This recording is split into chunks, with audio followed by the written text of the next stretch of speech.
Hello everyone, we're back on the Crossfit Pegboard project, and this has been laying glued together for about a week and a half now, so should be nice and firmly stuck. I put my big heavy toolbox on there as well, just to hold that side down, because that did have just a little bit of a belly in it, so I thought we'd better weigh that down with something. Anyway, let's undo it all and see what it looks like.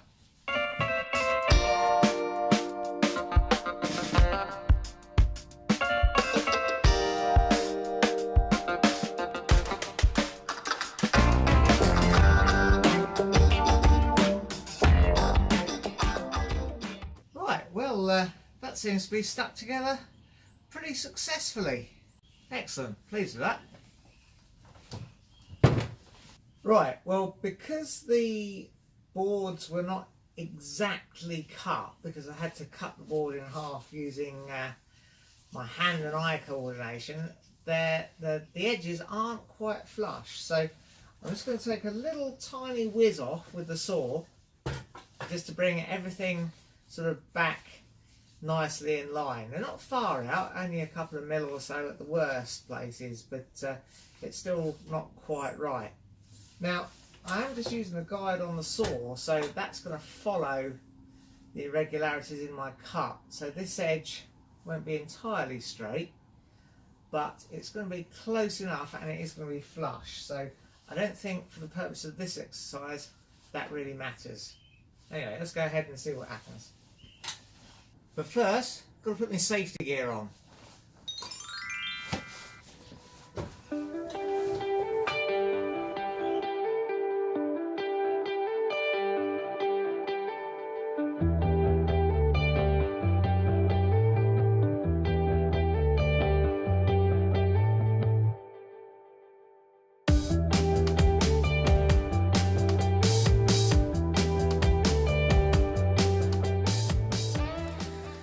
I could have had the blade set almost right down as far as it'll go in that little saw. As the teeth have come up, they've chipped out the top edge of the plywood here.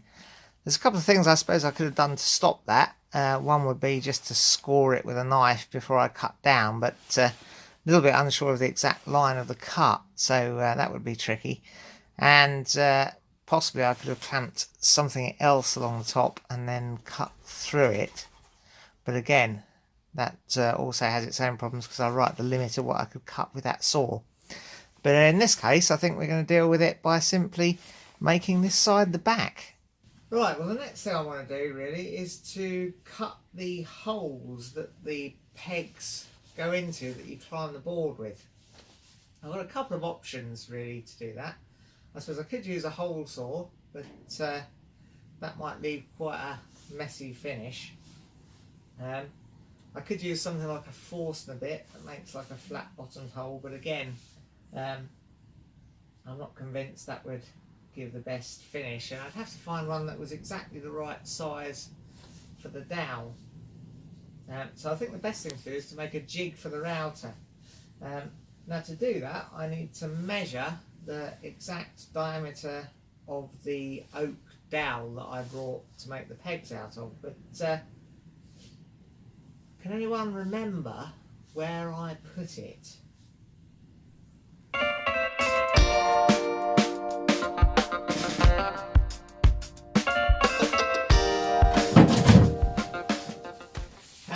Here it is.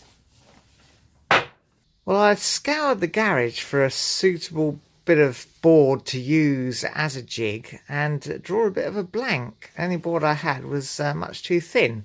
So we've been to B&Q and I bought this piece of 18mm MDF, which should do us well to make up a jig with. And I also bought this 1/2" router bit, because I was convinced that somewhere in the garage I had a 1/2" router. However, I can't actually find one anywhere. I've only got this 1/4" router, so I don't particularly want to buy a new router, so we'll just have to maybe use this. Got this little guide, so we can use that guide with our jig to cut the right size holes. So I think we're pretty much all set. I'm just going to go and make myself a cup of tea, and then we'll start measuring.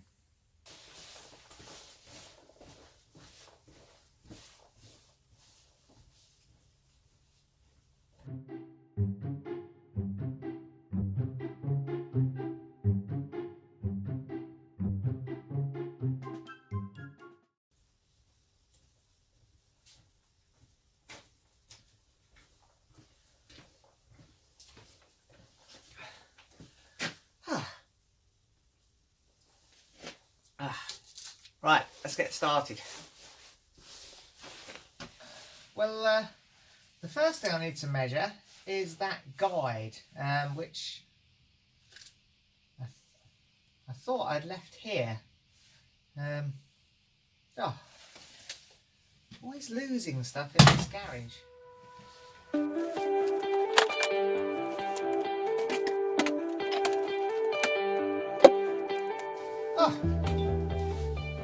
Somehow it's got right behind there. Anyway, right, so the outside diameter of this is 24 millimeters. Let's write that down. I'll use the back of this sandpaper.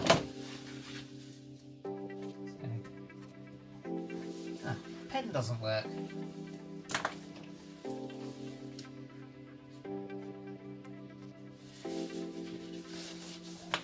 Right, now I need to measure me router bit.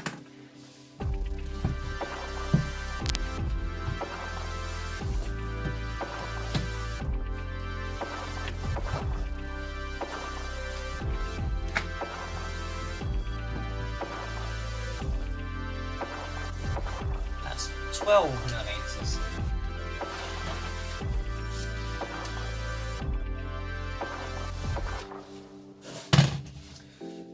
Now I need to measure the wooden dowel.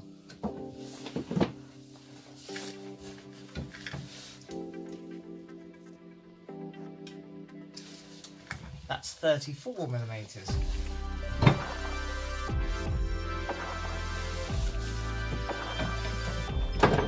Right, now pay attention and we'll tell you how I think I've worked this out. So, this circle here, this one, represents our dowel, and that is 34 millimeters.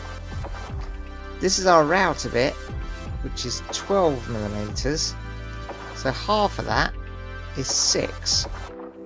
So that's our router bit cut in the hole for the dowel. So that means that half of 34 is 17. So we need to take the 6 away from that, leaving us 11. Now the guide is 24 mil, so half of 24 mil is 12, which takes us back to the centre of the router bit. So we need to add the 12 to the 11, which makes 23. So if we cut a hole with a radius of 23 mil, then using that as a jig to guide our router bit guide should leave us with a 34 mil hole, which should be just right for that wooden dowel. Well, that's all for now. If you enjoyed it, press like, subscribe if you want to see some more, and ring the bell to be notified when we upload something new.